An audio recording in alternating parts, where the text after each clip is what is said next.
प्रेम दृष्टि, where hearts and vision align. अन्तहीन इच्छा। एउटा मानिस खाली खुट्टा घाँसमा हिँडिरहेको हुन्छ। उसले अचानक अर्को मानिस जुत्ता लगाएर अगाडि हिँडिरहेको देख्दछ अनि सोच्न थाल्छ, मसँग पनि जुत्ता भइदिएको भए म यसरी खाली खुट्टा हिँड्नुपर्ने थिएन। यतिकैमा त्यो जुत्ता लगाएको मानिस बाटोमा हिँडिरहँदा साइकल चलाउँदै गइरहेको मानिसलाई देख्छ अनि सोच्न थाल्छ, मसँग पनि साइकल भइदिएको भए यसरी हिँडेर यात्रा गर्नुपर्ने थिएन, म पनि साइकल चलाउँदै काममा जाने थिएँ।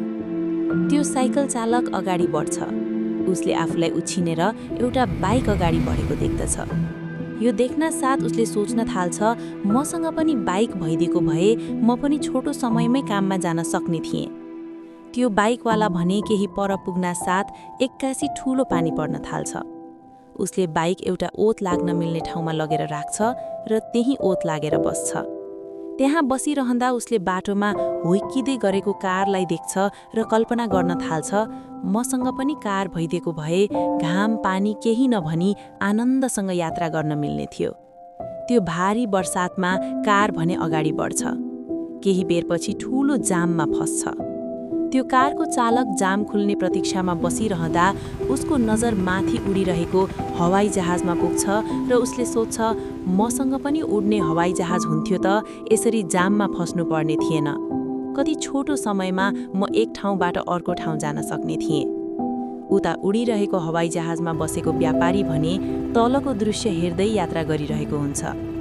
एक्कासी उसको नजर घाँसमा खाली खुट्टा हिँडिरहेको एक मानिसमा पर्छ र उसले सोच्न थाल्छ, मसँग पनि यस्तै स्वतन्त्रता भइदिएको भए, समयको बन्धन र तनावको बोझ नभइदिएको भए म पनि त्यसरी नै कोमलसितको दुबोमा पाइला राखेर स्वर्गीय स्पर्श लिन्थे होला। साथीहरू, भनिन्छ नि, संसारमा आवश्यकता रहितको पनि पूरा हुन सक्छ, तर इच्छा राजाको पनि पूरा नहुन सक्छ।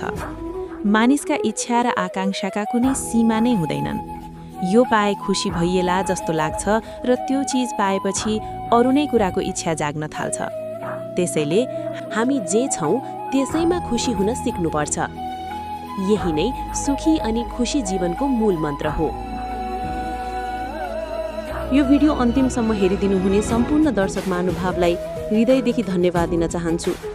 यो कथा हजुरहरूलाई कस्तो लाग्यो कृपया आफ्नो अमूल्य प्रतिक्रिया दिन नबिर्सनुहोला अनि हाम्रो प्रेम दृष्टि च्यानललाई माया गरेर सब्स्क्राइब, लाइक, शेयर र कमेन्ट गरिदिनुहोला। धन्यवाद।